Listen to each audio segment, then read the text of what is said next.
destroying every element of their offense. Find yours. Running back, quarterback. A disruptive force.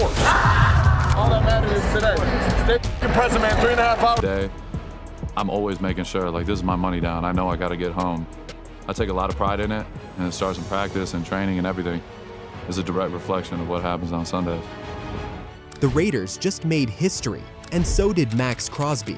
Fox Sports' Jordan Schultz reports that the Silver and Black have locked in their defensive superstar with a jaw-dropping 3-year extension worth $106.5 million.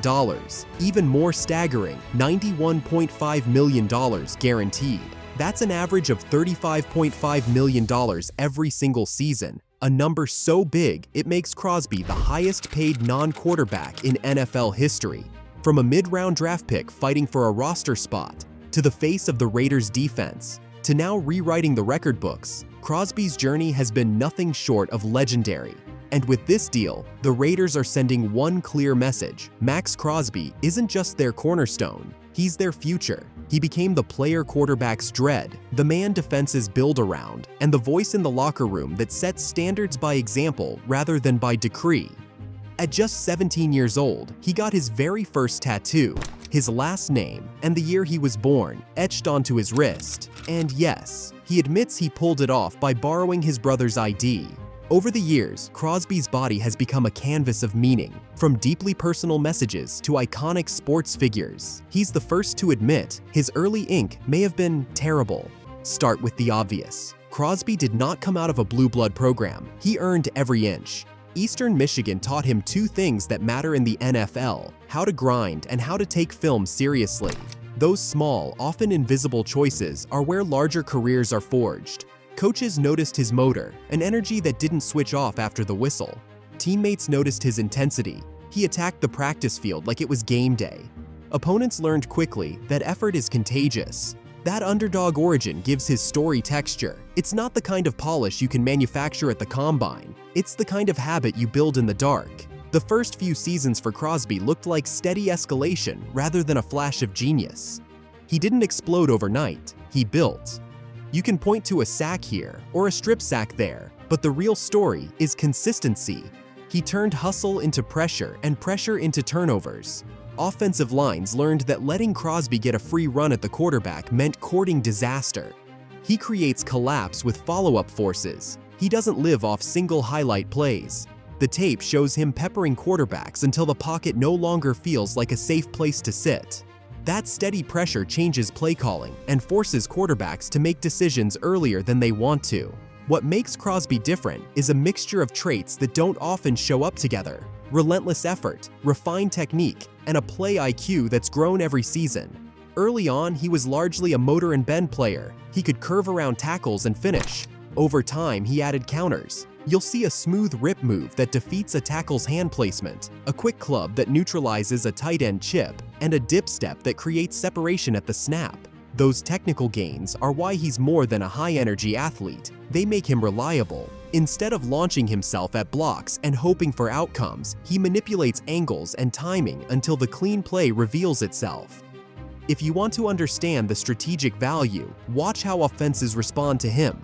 Teams will chip him with tight ends, slide protection his way, or run plays away from his side. Any extra attention he draws matters because it creates openings elsewhere. The real value of a pass rusher is not just the sack, it's the pressure that forces poor throws, the containment that shrinks a quarterback's pocket, and the constant threat that reshapes play calling. Crosby's presence forces coordinators to lie awake thinking about matchups because giving him a free lane too often costs points. Crosby's intensity is unmistakable. The tattoos, the growl after a sack, the celebration that looks part release and part ritual, those are the visuals, but the substance beneath them matters more. He leads by example. Leadership in a locker room is messy. It's not always a dramatic speech. Sometimes it's the guy who plays the extra reps, who shows up first to meetings, who calls a teammate out privately because he sees wasted potential. Crosby's leadership is experiential. Younger players watch him and internalize standards without a sermon. That kind of influence spreads quietly but effectively. And yet the arc includes a fight he didn't have to fight on the field, an addiction battle that became public and painful. That chapter could have ended his career. It's the sort of private struggle athletes try to keep away from cameras, but Crosby lived it in full view. Recovery is not a tidy storyline. It's messy, it's slow, and it's ongoing. Admitting a problem, entering treatment, and building a life back requires a kind of courage and discipline that rarely makes highlight reels. That struggle adds layers to how you watch his game. It makes his emotional releases after big plays feel less like performative bravado and more like hard-earned relief. Turning his life around didn't soften him. In a lot of ways, it sharpened him. There's a clarity that comes from surviving something hard. Priorities get calibrated. Routine matters. Better sleep, stricter diet, film study that's almost obsessive. Those micro choices compound into reliability. Availability is a skill in the NFL. For a defensive player, showing up day after day and being the same professional is a form of excellence. Crosby's recovery translated into steadiness on the field, fewer missed practices, improved recovery work, and a mental focus that makes him harder to surprise. The inevitable comparisons are part of the conversation. Analysts will pull out names, J.J. Watt, Nick Bosa, Myles Garrett, to anchor Crosby on a spectrum. Those comparisons are useful shorthand, but they can be misleading. Crosby is not a carbon copy of anyone. He has his own blend of craft and will. Where Watt was a rare mix of brute force and refined technique, and Bosa a prototype athletic terror, Crosby's edge is his unbreakable motor combined with a growing technical arsenal. He's more of a compound player, stubbornness refined by film study and small mechanical improvements. Crosby's cultural impact in the locker room and the community matters too. He's not trying to be everyone's favorite, but he's authentic. He speaks about his struggles without performing them for applause. That authenticity gives teammates permission to be real, and it builds trust. On the field, trust turns into cohesion. Players who believe their teammate will fight their tail off are more willing to take calculated risks. That soft, almost intangible impact is part of why coaches value him beyond box scores. Durability is an honest concern. Players with his motor and physical style often push their bodies hard and risk wear and tear. But Crosby's response to that risk has been disciplined, strengthen, rehab, and refined technique to reduce unnecessary collisions. That's how you keep a career lengthy rather than just spectacular. If he continues to invest in recovery and technique, the odds of sustaining high-level play increase substantially. The alternative, a body worn down by neglect or bad habits, is avoidable if he keeps prioritizing the process over flash. There's also a market narrative to consider. If Crosby played in a larger media market, say Dallas or New York, would he already be universally discussed as one of the best defensive players in the league? Maybe. Market narratives shape perceptions, and sometimes elite performance is amplified by spotlight more than skill. Crosby has been allowed to grind without constant national scrutiny, and that has helped him refine his craft. When the national stage catches up, the tape will force a reassessment because performance ultimately trumps narrative.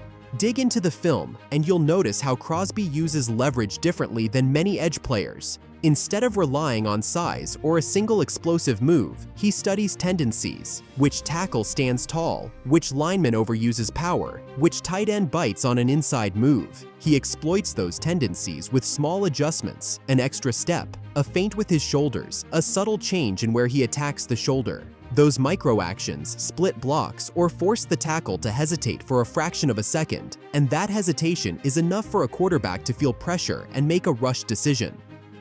There's also psychological warfare. Preparation for a game against Crosby changes snap planning.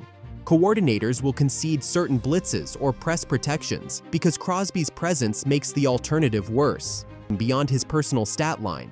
Finally, if you want to light the comments without resorting to cliches, ask viewers for evidence, not emotion. Invite them to post a single drive where Crosby's pressure directly caused a turnover or stalled an opposing scoring opportunity. Encourage them to timestamp plays on clips, to point out which protection adjustments offenses made, and to argue with tape, not hot takes. That elevates the conversation and gives viewers a reason to return. Maxx Crosby's arc is a study in cumulative gains. He didn't arrive fully formed. He constructed himself through repetition, honest assessment, and a willingness to fix what was broken. That process shows up in film, in locker room dynamics, and in a statistical footprint that increasingly matters. Watch a drive and mark the moments where his presence forced a coordinator to alter a call. Those moments are the clearest proof. Decide for yourself after watching the tape and leave thoughts below.